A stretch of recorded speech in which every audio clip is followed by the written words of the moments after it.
तो क्या आप जानते हैं कि दुनिया भर में लोग जो है अफीम के बीज खा रहे हैं, जबकि अफीम का पौधा जो है काफी नशीला होता है। अफीम के बीज में ऐसा क्या है जो लोग सब्जियों, मिठाइयों और हर तरह के व्यंजनों में मिलाकर खा रहे हैं? अफीम के बीज दुनिया भर में खाया जाता है। यह वास्तव में उनके पौष्टिक गुणों के लिए लोकप्रिय है।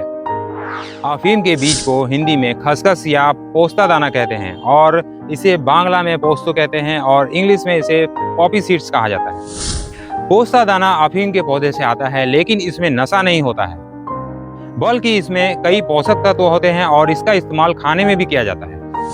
खसखस में ओपियोइड्स की मात्रा बहुत कम होती है, इसलिए इसमें नशा नहीं होता है। अफीम के बीज में vitamin B, thiamine, iron, calcium, phosphorus, magnesium और जस्ता जैसे पोषक तत्व पाए जाते हैं। इसमें फाइबर भी अच्छी मात्रा में होता है। 100 ग्राम खसखस में कैलोरी, 42 ग्राम वसा और 28 ग्राम कार्बोहाइड्रेट और 18 ग्राम प्रोटीन होता है, जो हमारे शरीर के लिए काफी फायदेमंद है। हालांकि कुछ लोगों को इससे एलर्जी हो सकती है। यह पौधा मध्य पूर्व एशिया और यूरोप के कुछ हिस्सों में उगाया जाता है। भारत में भी इसकी खेती की जाती है। अफीम के बीजों का इस्तेमाल कई तरह के व्यंजनों में किया जाता है, जैसे कि मिठाई, नमकीन और करी। इसे दूध में मिलाकर पीने से नींद अच्छी आती है और थकान दूर होती है। खसखस का हलवा और खीर काफी स्वादिष्ट होते हैं। खसखस में मॉर्फिन जैसे ओपियोइड्स काफी कम मात्रा में पाए जाते हैं, इसीलिए इसका सेवन सुरक्षित है। खसखस में दर्द निवारक गुण होते हैं और इसका इस्तेमाल पारंपरिक रूप से दर्द कम करने के लिए किया जाता है।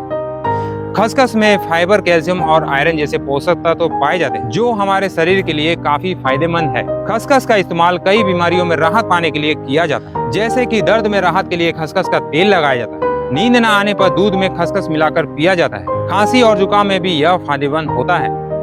खसखस खाते समय कुछ सावधानियां बरतनी चाहिए, जैसे कि इसे ज्यादा मात्रा में ना खाएं, क्योंकि इससे कब्ज हो सकती है। गर्भवती महिलाओं को खसखस खाने से पहले डॉक्टर की सलाह लेनी चाहिए। अगर आपको खसखस से एलर्जी है तो इसका सेवन ना करें। खसखस का ज्यादा इस्तेमाल करने से पेट में ऐंठन, मितली या उल्टी जैसी समस्याएं हो सकती हैं। खसखस में कुछ हानिकारक पदार्थ भी हो सकते हैं। इसमें ओपियोइड्स की मात्रा बहुत कम होती है, लेकिन फिर भी इसका ज्यादा इस्तेमाल करना सेहत के लिए हानिकारक हो सकता है। जब अफीम का फल पक जाता है और सूखने लगता है तो उसे तोड़कर उसका बीज निकाल लिया जाता है। यह काम आमतौर पर गर्मियों में होता है। अफीम की खेती के लिए लाइसेंस की आवश्यकता होती है। यह लाइसेंस सरकार द्वारा दिया जाता है और इसे पाने के लिए कुछ नियमों का पालन करना पड़ता है। लाइसेंस मिलने के बाद आप अफीम की खेती कर सकते हैं।